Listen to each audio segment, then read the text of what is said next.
찬송가 94장 주 예수보다 더 귀한 것 없네 찬양하시면서 하나님을 예배하기 위해 우리의 마음을 정돈하시겠습니다.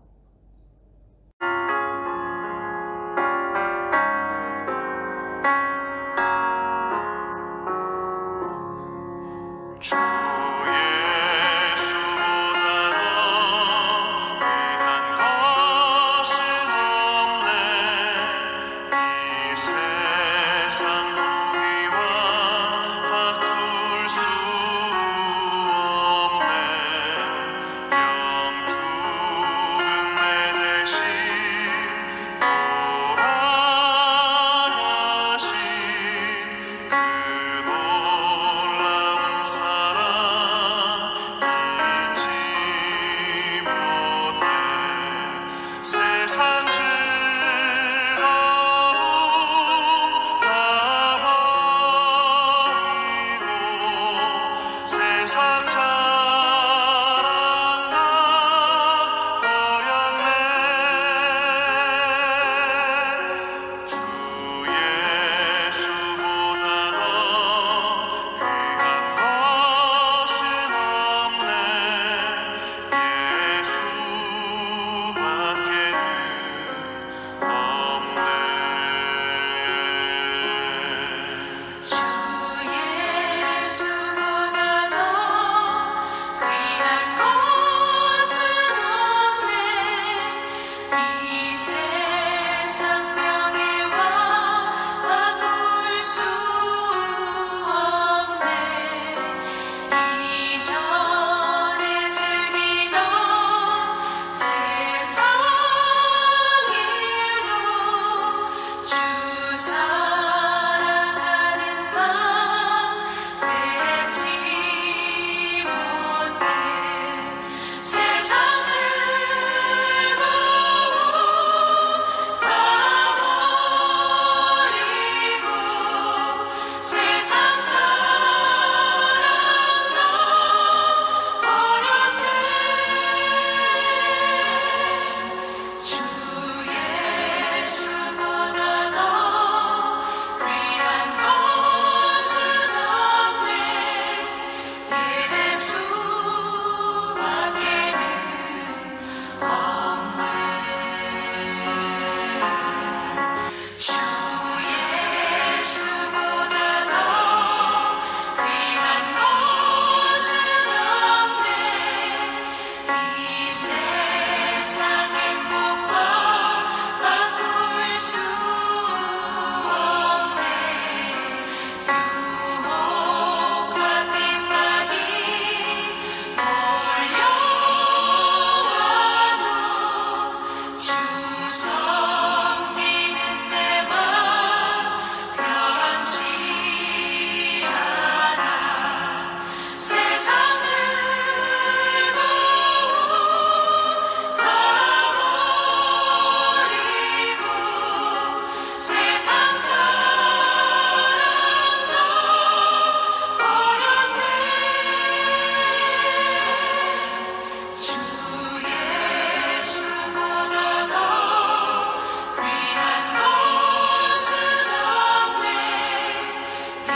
예수밖에는 없네.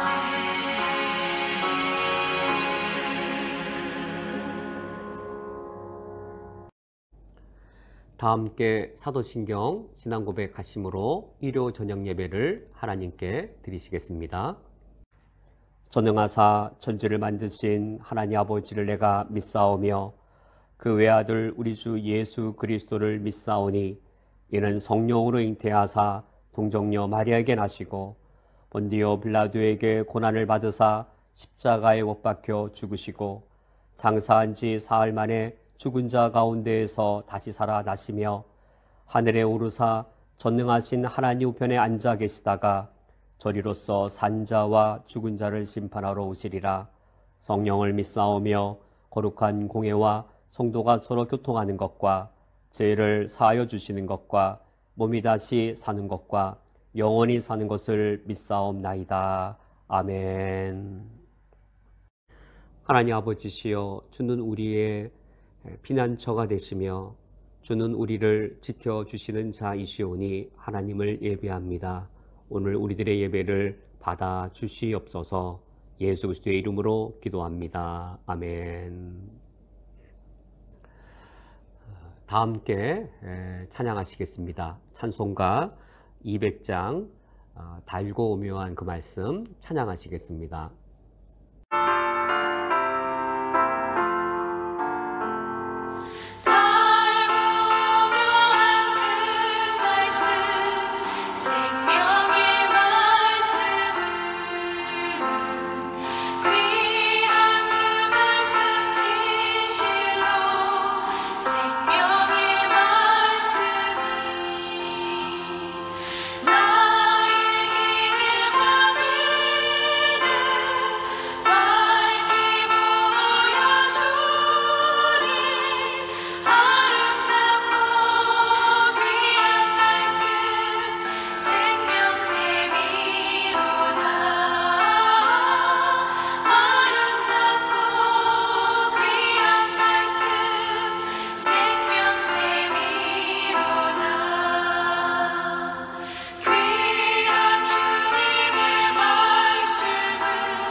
합심하여 이 시간 함께 우리 기도하겠습니다. 최근 계속하여 우리 쿠웨이트에 코로나 확진자가 하루에 900명 또 때로는 1000명 코로나 감염자가 급증하고 있습니다. 이를 위해 우리가 함께 하나님께 간구하기 원합니다. 제3국인의 경우에는 한 건물에 밀집 생활을 하고 있어서 사회적 거리를 두는 것이 환경적으로 매우 어려운 상황입니다. 또 우리 알주리에 근무하시고 있는 우리 한국 기업체 안에서도 감염자가 발생되고 있습니다. 크고 작은 이런 어려움들이 지금 쿠웨이트 안에서 계속 지속되고 있는데 쿠웨이트 정부도 최선을 다하고 있습니다. 우리 쿠웨이트에 거주하는 우리 모든 사람들이 국적과 민족을 불문하고 다 쿠웨이트 정부의 방침과 지침에 따라 합력할 때 이 사태가 빠르게 최대한 빠르게 해결되리라 기대가 되었습니다. 하나님께서 우리 쿠웨이트에 있는 우리 모든 사람들 또 우리 그 중에 우리 한국인들 하나님께서 지켜주시고 보호해 주셔서 우리 모두가 다 건강하게 이 시기를 통과할 수 있도록 기도해 주시기 바랍니다. 두 번째로는 코로나 바이러스 치료제가 빨리 개발될 수 있도록 기도해 주시기 바랍니다. 세계의 많은 국가들이 기금을 모으고 협력해서 코로나 치료제의 개발에 박차를 가하고 있는데 하나님이 선한 도우심을 열어주시도록 이를 위해 기도를 부탁드립니다. 선교지를 위해서도 기도를 부탁드립니다. 선교지가 위생 여건이나 또 의료 체계가 매우 낙후한 어려운 가운데 있습니다. 그곳에 선교사님들이 같은 어려움을 겪고 있는데 선교사님과 그 자녀들을 위해 기도해 주시기 바랍니다. 난민들은 또 더더욱 어려움 속에 있다라고 합니다. 요르단의 경우에 통행 제한들이 있어서 난민들의 일자리 구하기가 예전보다 더 어려워졌고, 그리고 이제 험악한 상황들을 겪는다고 합니다. 우리 선교지를 위해서 기도를 부탁드립니다. 그리고 우리 김재철 장로님의 장모님, 진국희 권사님의 모친께서 어제 소천하셨습니다. 김 장로님과 진 권사님께서 장례식에 직접 참여할 수 없는 참으로 안타까운 상황입니다. 하나님께서 우리 진 권사님 유족분들 장례식을 진행할 때에 하나님의 평강과 영원한 안식으로 장례식을 지켜주시고 인도하시도록 기도를 부탁드립니다. 이 시간 함께 합심하여 기도하시겠습니다. 마음속에 관심 있는 사람 주 예수 앞에 나아가라. 슬픈 마음 있을 때라도 주 예수 깨달으라. 주 예수 앞에 나아가라. 주 우리의 친구니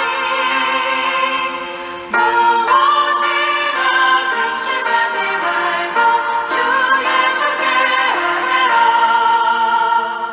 눈물 나며 깊은 한숨 쉴 때 주 예수 앞에 나아가라. 은밀한 죄 내게 있더라도 주 예수 깨달으라. 주 예수 앞에 나아가라. 주 우리의 친구니 무엇이나 근심하지 말고 주 예수 깨달으라. 하나님 아버지시여, 이 시간 우리가 마음을 합하여 하나님께 간구하오니 하늘에 계신 하나님 아버지께서 우리들의 상한 마음과 우리의 힘든 여건들을 돌아봐 주시옵고, 주님은 우리의 구원자 되시오니 구원의 손길을 이 쿠웨이트 땅에 내리어 주시옵소서. 예수 그리스도의 이름으로 기도합니다. 아멘. 오늘 성경 말씀은 신약 성경 로마서 2장 12절부터 16절까지의 말씀입니다. 신약 성경 241쪽에 있습니다. 로마서 2장 12절부터 16절까지의 말씀을 제가 봉독해 드리겠습니다. 무릇 율법 없이 범죄한 자는 또한 율법 없이 망하고, 무릇 율법이 있고 범죄한 자는 율법으로 말미암아 심판을 받으리라.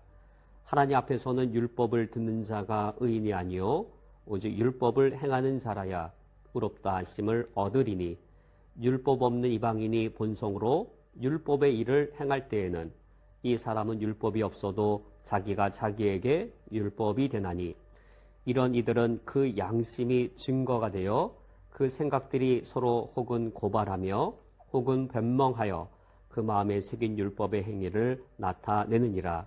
곧 나의 복음에 이른 바와 같이 하나님이 예수 그리스도로 말미암아 사람들의 은밀한 것을 심판하는 그날이라. 아멘. 오늘 우리가 로마서 2장 12절에서 16절까지의 말씀을 통해 어떻게 하나님께서 우리를 예수 그리스도를 믿게 하실 때에 인격적으로 예수 그리스도를 믿게 하시는지에 대해 말씀을 통해 살펴보겠습니다. 하나님은 우리를 예수 그리스도를 믿게 하실 때 인격적으로 예수님을 믿게 하십니다. 어떤 모라지경, 종교적인 무아지경으로 빠지게 하셔서 공허한 아무런 내용물 없는 그런 이 종교적 어떤 이 감정, 종교적 카타르시스, 눈물 흘리고 감정이 벅차오르는 그러한 인격적 내용이 전인격적으로 동반되지 않은 그런 상태에서 예수님을 믿게 하시지 않습니다. 예수님을 우리가 믿었다라고 했을 때는 우리로 하여금 인격적으로 예수 그리스도를 믿게 하시는데, 그래서 인격적인 방편을 사용하십니다. 우리가 오늘 중요하게 살펴볼 대상입니다. 바로 우리의 이성과 양심입니다. 예수를 믿게 하실 때 우리의 이성과 양심을 방편으로 삼아서 예수님을 믿을 때 인격적으로, 인격이 지정의라고 하는 세 측면을 우리가 갖고 있지요. 내가 왜 예수님을 믿어야 되고 내가 무엇을 잘못했고 무엇을 돌이켜야 되는지를 그냥 그런 내용물이 전혀 없이 그냥 눈물이 나고 감정적으로 슬프고 감정적으로 뜨겁고 어떤 그런 종교적인 카타르시스를 가지고 예수를 믿게 한 것이 아니고 우리를 깨닫게 하는 측면들이 명확하게 있습니다. 내가 왜 잘못을 했고 무엇이 죄이고 내가 하나님께 왜 돌아가야 되고 그것을 우리 깨닫게 할 뿐만 아니라 우리의 마음속에서 슬프고 아프고 하나님 아버지 앞에서 구체적으로 내가 어떠한 것들이 그릇된 것인지가 후회스럽고 이런 감정적인 측면들이 동반되어집니다. 뿐만 아니라 의지적으로 돌이키는 부분들이 명확하게 있는 것이죠. 내가 예수님을 믿으면 이 다음부터는 이렇게 안 살아야 되겠다라고 명확하게 결단하는 의지적 요소들이 있습니다. 이런 내용 전혀 없이 우리를 그냥 종교적인 모라지경, 무아지경으로 가서 예수 믿냐? 그래 너 믿으면 구원받았다 라고 이렇게 구원파처럼 이단처럼 그렇게 말씀하는 게 아니고 성령께서 우리를 구원하실 때는 우리 전 인격의 역사하심을 통하여 하나님께로 돌이키게 하시고 그것을 성경을 중생이라고 표현하고 있습니다. 다시 태어나는 중생. 우리 한 부분이 변화가 아니라 우리 전 존재가 근본적으로 새롭게 창조되어서 새롭게 출생하는 것으로 우리 구원을 성경을 말씀하고 있습니다. 이때 하나님께서 주되게 사용하시는 우리로 하여금 깨닫고 느끼고 의지적으로 돌이키게 함에 있어서 주되게 사용하시는 우리 내면의 요소가 있는데 바로 이성과 양심입니다. 이 이성과 양심을 하나님이 언제 우리에게 처음 주셨는가? 그것은 하나님이 하나님의 형상으로 아담을 창조할 때부터였습니다. 인간이 하나님의 형상으로 창조되었다는 사실 안에 내포된 사실입니다. 하나님이 인간에게 이성과 양심을 주셨다는 사실이 하나님의 형상, 거기에 포함됩니다. 이성이란 무엇인가? 이성이란 생각하는 능력을 가리킵니다. 인간에게는 합리성에 근거하여 생각하는 능력을 갖고 있습니다. 그 중에 하나가 이성의 생각하는 능력 중에 하나가 보편적 판단을 할 수 있는 능력을 가리킵니다. 보편적으로 판단하여서 보편 타당한 사실을 발견해내고 보편 타당한 원칙들을 발견해낼 수 있는 것이 바로 이성의 능력입니다. 보편 타당한 사실, 보편 타당한 이 원칙, 일테면 인류가 이성을 통해 발견한 것은 일테면 이겁니다. 남녀 평등. 이 남녀 평등이라는 사실, 이거는 우리 인류의 보편적 가치이고 그리고 보편적으로 타당한 사실입니다. 남녀 차별, 이것은 왜 보편적이지 않을까요? 남녀 차별은 누구 중심일까요? 남녀 차별은 힘이 더 센 남자가 자기 위주로 전 인류를 바라볼 때 그때 여자를 차별하는 그런 가치관이어서 이것은 보편적이지 않은 보편타당하지 않은 그런 가치관입니다. 또는 인종차별, 인종차별도 인류 역사상 매우 오랜 시기 동안 인종차별이 이루어져 왔습니다. 인종차별도 보편타당하지 않습니다.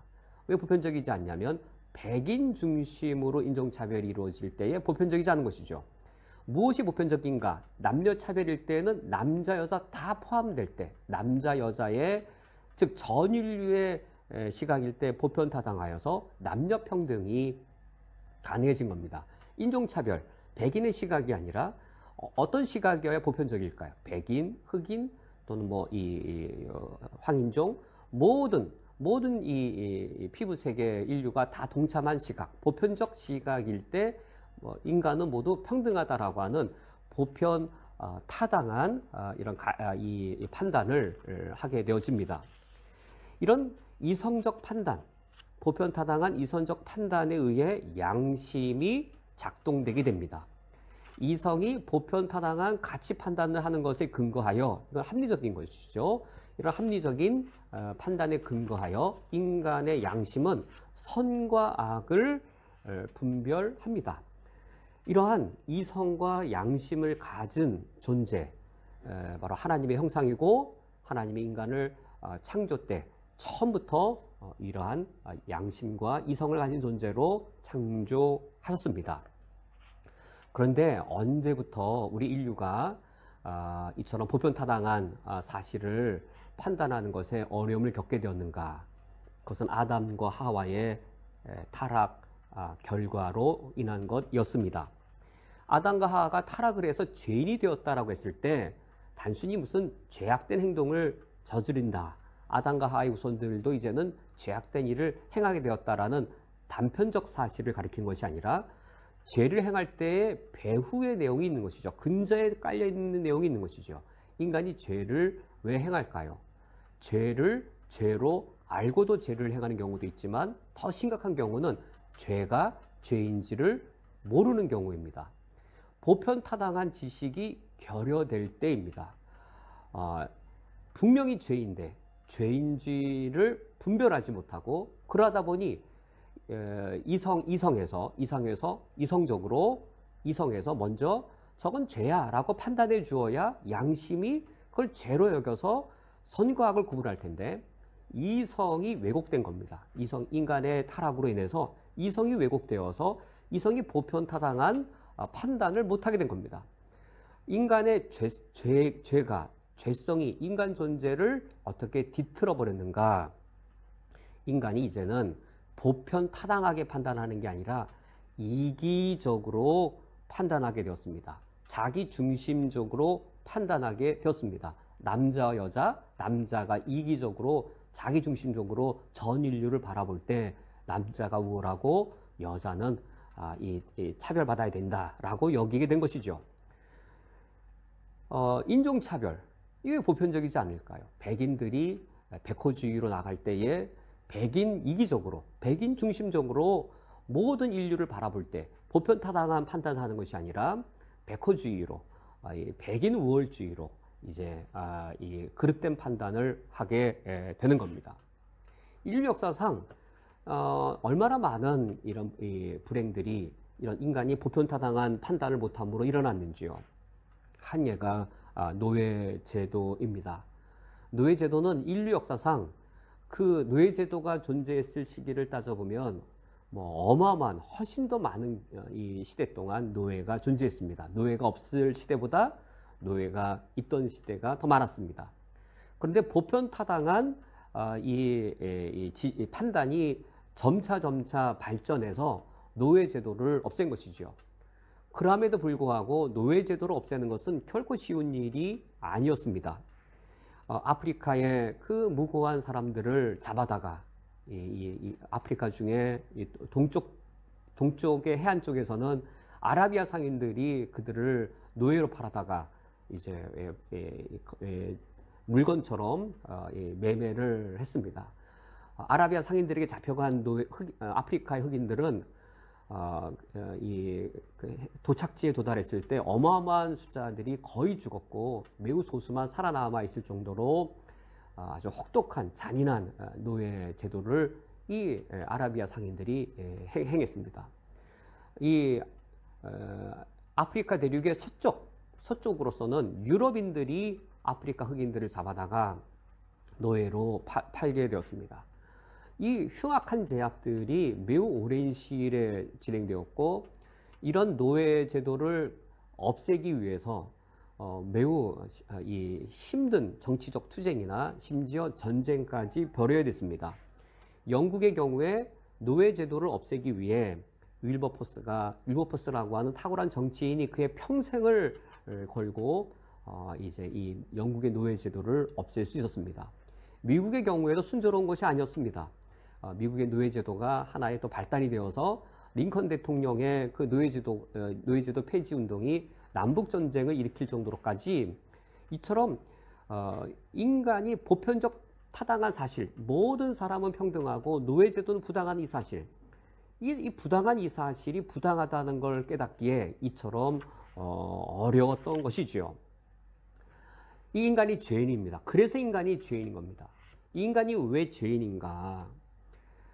죄인 줄 알고 죄를 지어서도 인간이 죄인이지만 더 큰 문제는 이성, 보편타당한 분별을 할 수 있는 이성이 마비되어서 이기적으로, 자기중심적으로 자기 이익이 되도록 판단하여서 선악의 분별이 왜곡된 것입니다. 양심의 기능이 왜곡되어진 바로 그 부분이 매우 인간이 타락한 매우 극명한 현실을 보여줍니다. 인간이 이처럼 이성이 뒤틀려지고 이성의 보편타당한 분별력이 뒤틀어지고 그리고 양심의 기능이 왜곡되었기 때문에 하나님께서는 구약시대에 유대인들에게, 하나님의 선민인 유대인들에게 보편타당한 판단을 할 수 있도록 주신 것이 있었습니다. 이성과 양심만으로는 보편타당한 판단을 인간의 타락 이후에 할 수 없었기 때문에 이것을 회복하도록, 이성이 보편타당한 판단을 회복할 수 있도록, 이성이 선과 악을 바르게 분별할 수 있도록 하나님이 주신 게 있는데 그것이 바로 율법이었습니다. 율법을 주심으로 무엇이 보편타당한 이 기준인지를 깨닫게 해 주셨습니다. 물론 이 율법에는 의식법 그리고 시민법이라는 차원도 있지만 이 율법에는 도덕법이라는 차원이 있어서 특별히 이 도덕법의 차원이 유대인들로 하여금 무엇이 보편타당한 이 판단인지를 이방인들은 못하더라도 유대인들은 할 수 있도록 하나님이 율법을 주셨습니다. 1에서 4계명은 10계명 중 1에서 4계명은 하나님께 대한 인간의 보편타당한 그런 행위가 무엇인가 그것을 말씀해 주신 것이라면 5계명은 부모에 대하여, 6계명은 인간 생명에 대하여, 7계명은 인간의 성에 대하여 무엇이 보편적으로 타당한 이 원칙인지를 가르쳐 줬습니다. 8계명은 타인의 재산을 도둑질하는 것에 대하여, 9계명은 법정에서 거짓 진술하는 것에 대하여 그것이 왜 보편적으로 부당한 일이 되는지를 명령하신 것이었습니다. 이처럼 하나님이 인간의 이성과 양심이 자기중심적으로 그리고 자기 이익이 되게끔 판단하여서 보편타당한 분별을 이성이 못하게 되었기 때문에 율법을 주신 목적은 특히 율법의 도덕법이 있어서 보편타당한 판단을 할 수 있게 한 것이었습니다. 그래서 이제 율법의 기능이 무엇일까요? 율법의 기능을 우리 이렇게 정리해 볼 수 있습니다. 지금 말씀을 나눈 것처럼 첫 번째로 죄가 무엇인지 그리고 선이 무엇인지 보편타당한 이 판단을 할 수 있게 하신 겁니다. 이성과 양심의 기능을 회복하시기 위해 율법을 주신 겁니다. 율법과 구약시대의 율법과 이성과 양심이 서로 무관한 게 아니고 이성과 양심이 이제 인간의 범죄 이후에 제대로 작동이 안 되기 때문에 하나님은 율법을 주셔서 유대인들에게 그 보편타당한 판단을 다시 할 수 있도록 하나님이 율법을 통하여 그 일을 행하신 것이었습니다. 그러면 율법의 첫 번째 기능은 무엇이 죄인지를 깨닫게 하시는 것이었습니다. 그런데 두 번째 기능이 있습니다. 무엇이 죄인지를 깨닫게 할 뿐만 아니라 두 번째는 무엇이 죄인지를 깨달을 때 내가 죄인이란 사실을 깨닫게 하는 것이 율법의 두 번째 기능이었습니다. 보편타당한 판단에 의하면 이것이 죄입니다. 근데 그 보편타당한 죄의 개념에 의하면 내가 죄인인 겁니다. 보편타당한 죄의 개념이 아닐 땐 내가 죄인이 아니라고 난 생각하고 있습니다. 내가 죄인이 아닌 게 아니고 내가 죄를 안 지은 게 아니고 죄가 죄인지를 모르는 것이었습니다. 보편타당한 판단을 할 수 없었기 때문에 내가 죄인이 아닌 것이었습니다. 내가 노예를 집에서 함부로 부리고 있을지라도 내가 죄인이 아닌 겁니다. 왜냐하면 나에게 보편타당한 판단력이 없었기 때문에 이 같은 인간을 노예로 부려먹으면서도 죄의식이 없고, 죄의식이 없다 보니 양심이 작동되지 않고, 그런 죄를 저지르면서도 그것이 죄인지 몰랐던 것은 보편타당한 분별력을 상실했기 때문이었습니다. 율법의 첫 번째 기능이 보편타당한 하나님의 기준에 의하면 무엇이 죄인지를 깨닫게 하는 것이었고, 두 번째는 내가 죄인이라는 사실을 깨닫게 하는 것이었습니다. 바리새인들은 자기가 죄인이 아닌 줄 알았습니다. 서기관들은 자신이 죄인이 아닌 줄 알았습니다. 그런데 예수님께서 산상수훈에서 보편타당하게 무엇이 죄인지를 가르치십니다. 예수님께서 6계명 살인하지 말라, 산상수훈에서 살인하지 말라라는 계명의 그 의미를 보편타당하게 해석하시기를 형제의 인격을 죽인 것이 바로 살인이다 라고 보편타당하게 해석하실 때에, 그때 바리새인들, 서기관들도 죄인으로 드러나게 되었습니다. 6계명을 예수님께서 보편타당하게 해석하십니다. 마음의 음욕을 품어도 죄인이다라고 그 무엇이 죄인지를 보편타당하게 드러냈을 때에 내가 죄인이라는 사실도 더불어 드러나게 되었습니다. 이것이 바로 율법의 기능입니다. 율법의 기능은 인간의 이성과 양심이 자기중심적으로 자기 유익이 되게끔 자기 입장에서 나는 죄인이 아닌, 나를 죄인으로 포함시키지 않을 수 있는 그런 기준으로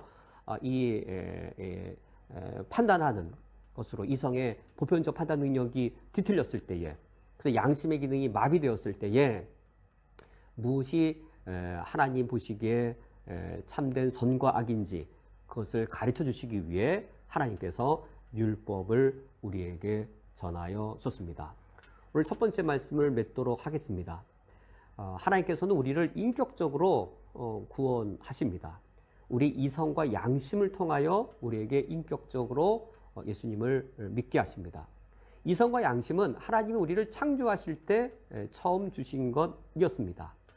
그런데 우리 인간이 범죄함으로 이런 이성과 양심의 기능들이 뒤틀려져서 보편타당한 판단을 할 수 없게 되었습니다.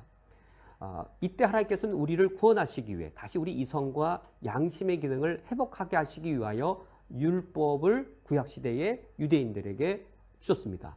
그 율법의 기능은 무엇이 죄인지를 보편타당하게 드러낸 것, 이성의 기능이 못하던 것, 이성의 기능이 뒤틀려져서 못하던 것, 율법을 통하여서 무엇이 보편타당한 죄인지를 이 율법을 통하여 깨닫게 하시고, 두 번째로는 양심의 기능, 내가 죄인인지를 모르는 겁니다. 내가 죄를 저질러 놓고도 안타깝고 한탄스럽지가 않은 겁니다.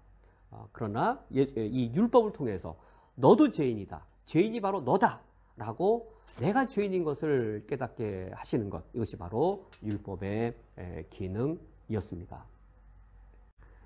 두 번째로 우리는 성령 하나님의 역할에 대해 살펴보고자 합니다. 하나님께서 우리가 예수 그리스도를 믿을 때에 인격적으로 믿게 하시는데, 바로 성령님을 통하여 우리를 인격적으로 예수 그리스도를 믿게 하십니다. 이때 우리의 이성과 우리의 양심을 성령께서 사용하셔서 예수 그리스도를 인격적으로 믿게 하십니다. 구약 시대에는 율법이 그 역할을 담당했습니다. 인간이 구약 시대에 죄악된 존재여서 인간의 이성이 보편타당한 이 사실을 발견해야 되는데 그렇지 못했습니다. 이기적으로 또 자기중심적으로 판단을 하다 보니 무엇이 죄인지를 보편타당하게 발견하지 못했습니다. 따라서 양심의 기능도 선과 악에 대해 정확하게 분별하지 못했습니다. 이 때문에 하나님께서는 유대인들에게 율법을 주셨고, 무엇이 보편타당한 죄인지, 특별히 예수님께서 산상수훈에 율법을 참되게 해석해 주심으로 보편타당한 율법이 무엇인지를 드러내 주셨고, 그때 죄가 무엇인지 드러날 때 내가 죄인이라는 사실을 그 어떤 인간도 부인할 수 없게 되었습니다. 바로 이러한 율법의 참된 역할을 신약시대에는 성령님께서 친히 행하십니다. 무엇이 보편타당한 죄인지를, 그리고 그 죄에 따르면 바로 내가 죄인이라는 사실을 이제 고백하지 아니할 수 없게 하시는 거죠. 우리가 오늘 로마서 2장 12절 말씀부터 읽었는데 바로 12절이 성령님의 그 역사를 반영하고 있습니다. 12절 상반절은 이방인이고 12절 하반절은 유대인입니다. 이방인들은 율법이 없었고 유대인들은 율법을 갖고 있었습니다. 그러나 율법을 갖고 있거나 갖지 않고 있거나 공통된 사실이 있는데, 무릇 율법 없이 범죄한 자는, 그러니까 이 율법 없는 이방인도 범죄했습니다. 12절 하반절, 무릇 율법이 있고 범죄한 자는, 유대인은 율법을 갖고 있으나 그들도 범죄했습니다.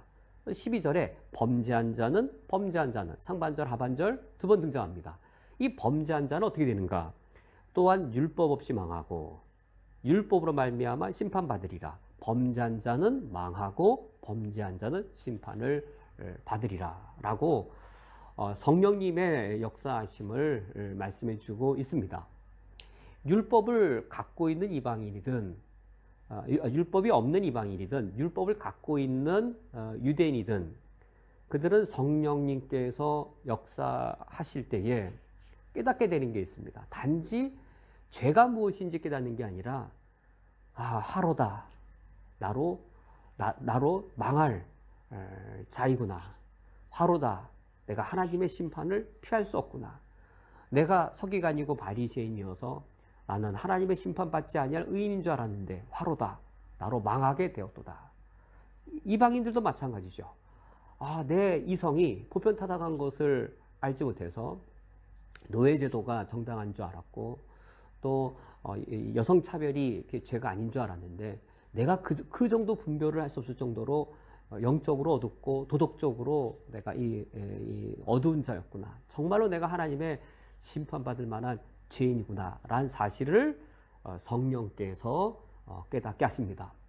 성령께서는 단순히 무엇이 보편타당한 죄인지만 깨닫게 하시는 것이 아니라 그 죄가 깨달아질 때 바로 내가 그 죽을 죄인인 것을 내 이성과 양심을 통해 깨닫게 하심으로 인격적으로 하나님 아버지 앞에 내 자신을 내려놓고 회개하게 하십니다.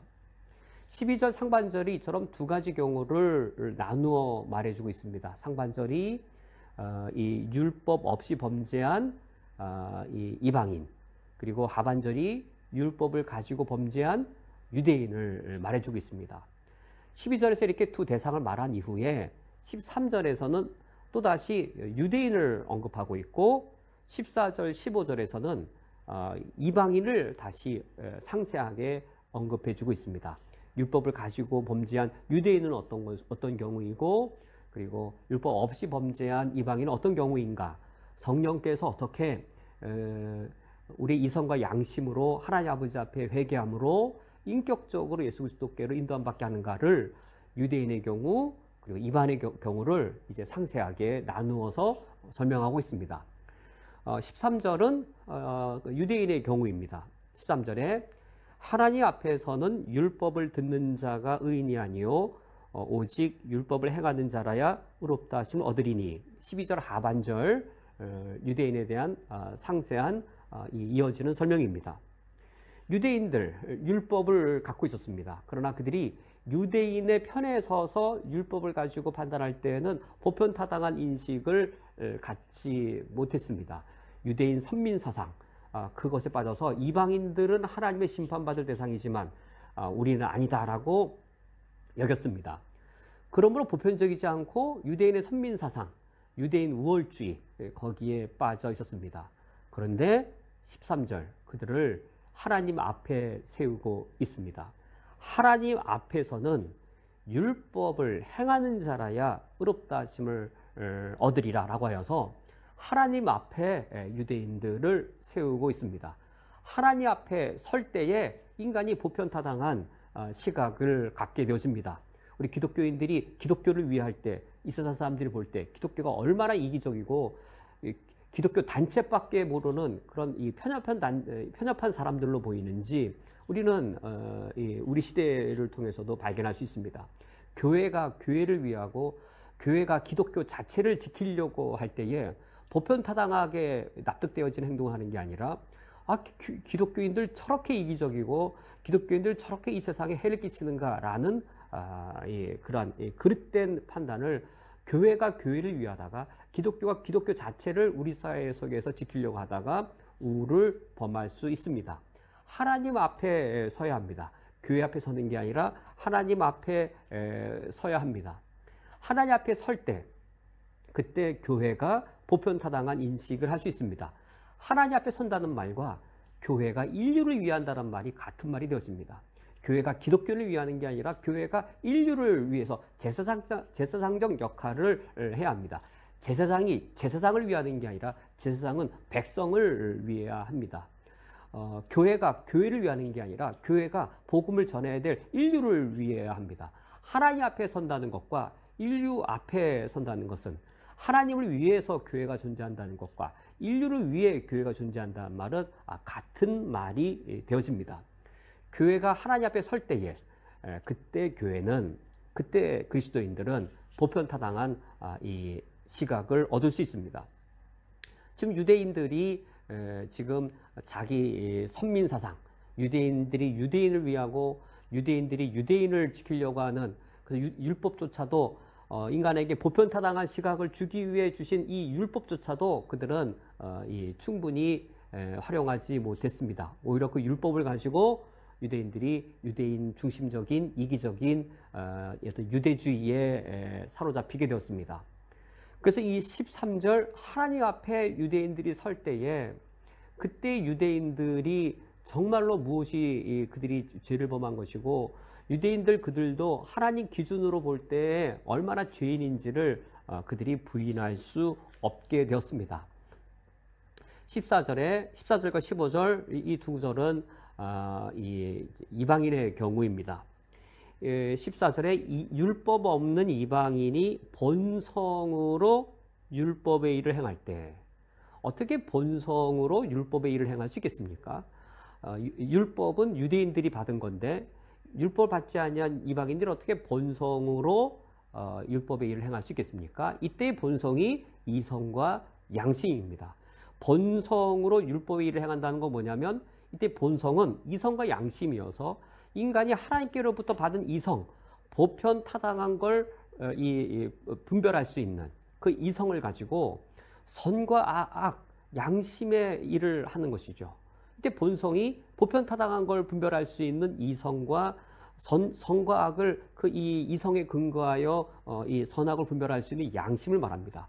그래서 본성으로 율법의 일을 행하는 겁니다. 율법이라고 하는 것이 단순히 제사 드리고 뭔가 종교적인 규정만 하는 그런 의식법만 있는 게 아니고 이 율법에는 도덕법의 차원이 있기 때문입니다. 이 율법은 이 보편타당한 이 하나님의 의가 무엇인지 보편타당한 이 도덕이 무엇인지를 율법이 가르쳐 주는 것이기 때문에 이방인들도 그들의 이성과 양심을 통해서 이 율법의 일을 행할 수 있게 된 것입니다. 그런데 그때 본성으로 율법을 알게 될 때 그때 깨닫게 되어지는 사실은 이방인들이 자신들이 죄인이라는 사실을 인격적으로 깨닫게 되는 것이었습니다.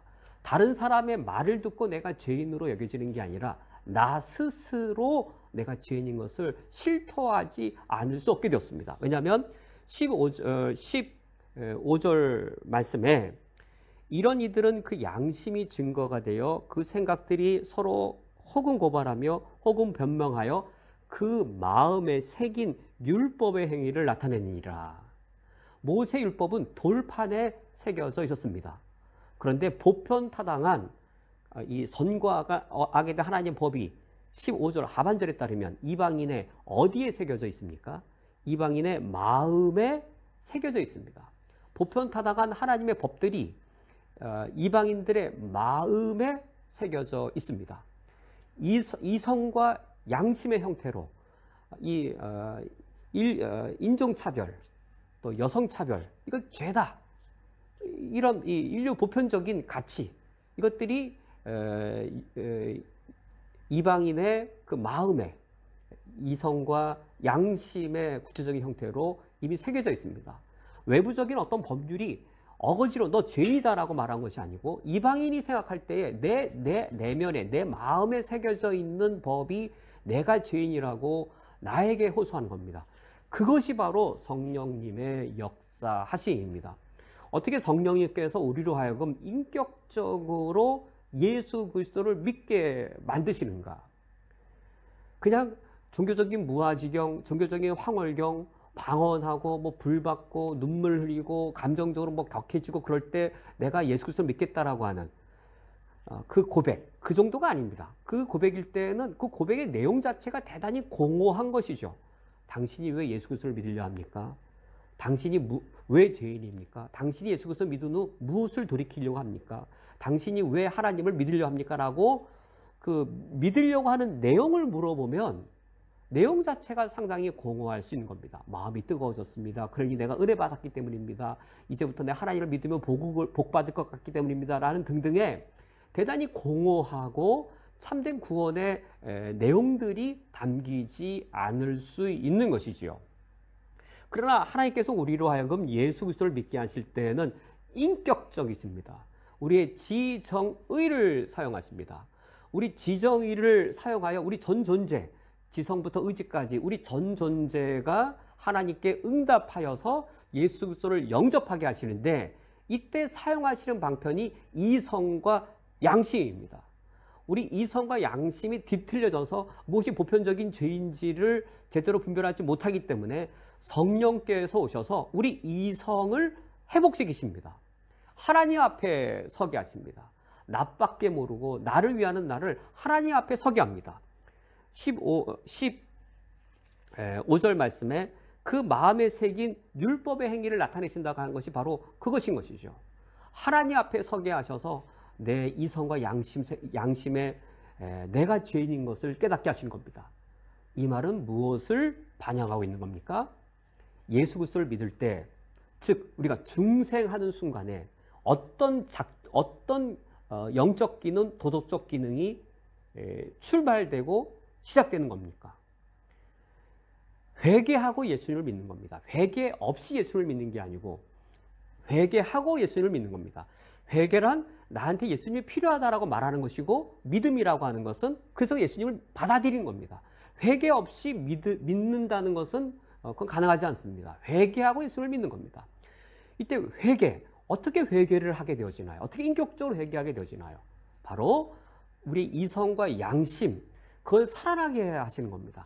죽어 있었고 화인 맞았던 양심, 그걸 다시 살아나게 하시고 보편적 이 판단을 못하였던 우리 이성을 다시 살려내셔서 그러므로 무엇이 죄인지를 드디어 우리가 알게 되었고 그것에 의해 나 스스로 생각해 볼 때 내가 죄인인 줄 알아서 내가 하나님 아버지 앞에 회개케 하심으로 예수 그리스도를 믿게 하시는 것입니다. 이것이 바로 성령님의 역사입니다. 오늘 두 번째 말씀 맺으면 이겁니다. 성령께서 어떻게 우리를 인격적으로 예수 그리스도를 믿게 하시는가? 구약시대에 율법이 무엇이 죄이고 그리고 바로 내가 죄인이라고 하는 걸 율법이 깨닫게 하였는데 신약시대에는 성령께서 무엇이 죄이고 내가 바로 그 죄인이라는 사실을 나의 이성과 양심을 살려내시고 회복시키심으로 회개케 하시어 인격적으로 예수 그리스도를 믿게 하십니다. 그렇다면 이제 세 번째로 말씀을 맺도록 하겠습니다. 우리 첫 번째와 두 번째 사실을 통해서 우리가 구원받을 때에 어떤 변화가 우리 안에 내면적으로 일어난지를 살펴보았습니다. 창조 때 하나님 우리에게 이성과 양심을 주셔서 보편타당하게 무엇이 죄인지 선인지를 우리는 본래 알았던 자들이고 그때는 양심이 바르게 작동되었습니다. 신약시대에 성령님께서 우리에게 오셔서 우리를 구원받게 하실 때 최초로 우리를 변화시키시고 우리를 살려내신 부분이 바로 그 보편타당한 걸 분별할 수 있는 이성과 선악을 분별할 수 있는 바로 양심을 살려내시는 것이 우리가 구원받을 때의 가장 근본적인 사실이었습니다. 그래 우리가 이제는 회개하게 되었고 회개한 후 우리는 삶의 방향을 돌이키게 되었습니다. 죄가 아니라 선으로 돌이키게 되었습니다. 죄가 아니라 선을 향해 돌이킨다는 말은 하나님을 위해 살지 않다가 하나님을 위해 산다는 것과 같은 말이었습니다. 하나님을 위해 산다는 것과 보편타당한 인류에게 있어서 보편타당한 그런 의를 향해 산다는 것은 바로 같은 방향을 나타내는 것이었습니다. 그렇다면 우리 그리스도인들은 구원받은 이후에 어떻게 살아가야 되는가 하는 겁니다. 우리가 구원받은 이후에 즉각적으로 보편타당한 판단을 성숙하게 하게 되는 게 아닙니다. 구원받은 이후에 보편타당한 판단을 하기 시작하게 된 것이어서 유아기 상태에 우리는 놓여져 있습니다. 그리스도인이 구원받은 이후에 양심이 살아나기 시작한 것이지 구원받은 이후에 우리 양심이 죄의 오염으로부터 완전하게 청결해진 상태는 아닙니다. 기독교 국가들이 여전히 죄악들을 행하고 그리스도인들이 여전히 죄악을 행한 일들을 보면 구원받는 순간 보편타당한 판단을 성숙하게 한 상태로 급변하게 되어지고 양심이 정결케 되는 것이 순간에 이루어지는 것이 아니라 성화의 과정을 통해서 그리스도인의 성숙이라고 하는 과정을 통해서 점차적으로 그것이 이루어져 가는 이 과정이라는 사실을 알 수 있습니다. 이것을 위해 우리 그리스도인들이 행동을 할 때에 우리의 기준은 합법이 기준이 아니고 도덕성이 우리의 기준이 되어야 하겠습니다. 우리 한국 사회나 우리 살아가는 인간 현실을 정하는 법에 위반되지 않으면 우리가 행동할 수 있는 것이 아니라 법에는 위반되지 아니할지라도 과연 하나님의 이 도덕법, 보편타당한 하나님의 도덕법, 도덕과 윤리라고 하는 그 기준에 위배되지 않느냐, 이것이 우리 그리스도인의 행동의 기준이 되어야 하겠습니다. 우리나라 법에 저속되지 않는데 합법적인데 해도 되는 거 아닌가가 아니라 합법이 우리의 기준이 아니라 보편타당한 이 도덕의 기준, 그것이 우리 그리스도인의 삶의 기준이 되어야 하겠습니다. 고린도전서 10장 23절에 모든 것이 가하나 모든 것이 유익한 것은 아니요 모든 것이 가하나 모든 것이 덕을 세우는 것이 아니니 24절 누구든지 자기의 유익을 구하지 말고 남의 유익을 구하라. 우리 그리스도인들이 이건 죄가 아니기 때문에 이건 해도 되니까 해도 된다가 아닙니다. 선과 악을 이분법적으로 나누어서 이 죄는 하면 안 되고 이 선은 행해도 되니까 마음껏 해도 된다. 우리 그리스도인의 윤리는 그렇지 않습니다. 모든 것이 가할지라도 모든 것이 유익한 것이 아니요 모든 것이 가하나 모든 것이 덕을 세우는 것이 아니다라고 하여서 그리스도인들은 합법의 기준만 통과하면 행할 수 있는 자가 아니고 그것이 덕이 되는가, 그것이 덕을 추구하는가, 그것이 우리 그리스도인의 삶의 표준과 기준이 되어야 됩니다. 누구든지 자기 유익을 구하지 말고 남의 유익을 구하라. 고린도전서 10장 24절. 인간의 죄성이 무엇이냐면 자기 유익을 구하는 가운데에서 이성적으로 판단하는 겁니다. 내 유익을 구하는 가운데 이성적으로 합리적으로 판단하는 겁니다. 이성적이고 합리적인데 내 유익을 구하는 목적에서 이성적으로 합리적으로 판단합니다. 그래서 보편타당한 가치를 분별하지 못합니다. 백인은 백인을 위해서 합리적으로 판단을 하면 백인 우월주의밖에 다른 것이 뭐 나올 수 있을런지요. 인류 보편적 가치를 더 접근하려면 남의 유익을 구하라 라는 이 하나의 말씀처럼 남의 유익을 구하고 그것이 가할지라도 덕이 무엇인지를 추구할 때 가능한 일이 되어집니다. 코로나로 여러 가지로 어려움들이 있습니다. 이때 그리스도인들은 어떻게 행동해야 될까요? 법을 지키면 무조건 되는 걸까요? 대한민국의 법이 허용하는 범위 내에서 그것만 지키면 무조건 행동해도 되겠는지요? 그리스도인들은 내 행동이 지금 대한민국의 법률도 최소한이죠. 최대한을 향한 것이 아니라 코로나 바이러스로 위태로울 때 최대한의 선을 그은 게 아니라 최소한의 선을 제한한 것이죠. 그 최소한의 선만 간신히 넘으면 되는 것이 아니라 이런 행동이 과연 그리스도인으로서 행동할 때 예수 믿지 않는 사람에게 덕이 될 것인가가 우리 그리스도인들의 행동 기준이 되어야 하겠습니다. 요즘 한국의 일부 청년들이 이태원에 그들 자신들을 위해서 모이고 그곳을 가로막으니까 합법적 범위 내에서 강남으로든 홍대로든 흩어져서 이 뭐 주점으로 다니고, 근데 그런 행위들 합법적이어서 정부도 그것을 규제하려고 하지만 합법 안에 있기 때문에 규제하지 못할 때 그 합법을 방패 막아서 사회에 얼마나 짐이 되는 행위들을 하는지요. 이때 그리스도인이 달라지는 겁니다. 그리스도인은 합법이 기준이 아니고 하나님 앞에 섰을 때에는 덕을 세우는 것이 기준이 되는 겁니다. 그리스도인은 합법의 기준을 간신히 넘으면 그리스도인이 됐다가 아니고, 그리스도인이 빨리 이 코로나로 어려움을 겪고 있는 세계가 빨리 이것이 종식되기 위해 어떤 행동이 덕이 되겠느냐, 어떤 행동이 유익이 되겠느냐, 그 기준으로 행동하는 것이 바로 우리 그리스도인들입니다. 우리 그리스도인들 청년들이 있다면 보편적으로 타당한 것이 무엇인지 분별하는 이 이성적인 분별 능력을 길러내셔야 됩니다. 그게 신앙생활입니다. 그게 신앙 좋아지는 겁니다. 교회 열심히 다니고 종교 행위를 청년 때부터 열심히 하는 것, 그것 자체가 신앙이 좋은 것이 아니고, 정말로 성화 과정이라고 하는 것은 그리스도인의 보편 타당한 행동이 사회적으로 무엇인지를 더 분별하여서 이 사회에 덕이 될 수 있는 가치관으로 훈련되는 것, 그게 청년 때 받아야 될 것이고 우리 모든 그리스도인이 취할 바입니다. 오늘 말씀을 맺도록 하겠습니다. 하나님이 우리를 구원하실 때에 우리 이성과 양심을 통하여 구원하셔서 구원받은 이후에 더 세상의 빛과 소금이 될 수 있도록 더 보편적이고 더 상식적이고 더 우리 사회의 우리 구성원들과 더 잘 함께 더불어져 살아가되 사회에서 이 덕을 세우는 빛이 될 수 있도록 할 수 있도록 하나님 우리를 향하여 목적을 갖고 계십니다. 코로나 바이러스로 어려운 이때에 우리 그리스도인들이 더욱더 덕을 세울 수 있기를 주님의 이름으로 축원드립니다. 이 시간 함께 기도하시고 주기도로 예배를 폐하겠습니다. 하나님 아버지요, 하나님께서 우리를 구원하실 때에 우리의 인격과 우리 내면의 모든 것들을 사용하셔서 전인격적으로 예수 그리스도를 영접하게 하신 것을 말씀을 통하여 돌아보았습니다.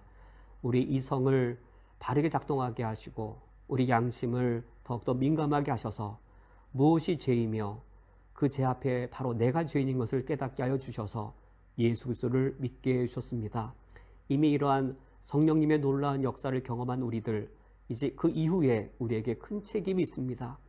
우리의 이성과 우리의 양심을 이제는 성령님의 성화의 과정에 우리 자신들을 내어 맡기게 해주시어서 예수 그리스도 믿은 이후 저희들이 더욱더 보편적으로 생각하며 더욱더 더 넓은 영역으로 이웃의 덕을 기억하여 세상에서 빛이 되며 세상에서 소금이 되는 저희들이 되게 하여 주옵소서. 기독교란 종교 안에 갇혀있는 저희들 되지 않게 하여 주시옵고, 교회를 지키고 기독교를 지키고자 하는 것에 매여있지 않게 하시며 우리 이웃을 지키고 우리 나라를 지키고 인류를 지키고 그리하여 온 인류를 구원하고자 하시는 하나님 아버지 앞에 합당한 우리들이 되게 하시고 퀴탄 연합교회가 되게 해 주옵소서. 예수 그리스도의 이름으로 기도합니다. 아멘. 하늘에 계신 우리 아버지여, 이름이 거룩히 여김을 받으시오며 나라의 마옵시며 뜻이 하늘에서 이루어진 것 같이 땅에서도 이루어지이다. 오늘날 우리에게 일용할 양식을 주시옵고 우리가 우리에게 죄 지은 자를 사하여 준 것 같이 우리 죄를 사하여 주시옵고 우리를 시험에 들게 하지 마시옵고 다만 악에서 구하시옵소서. 나라와 권세와 영광이 아버지께 영원히 있사옵나이다. 아멘.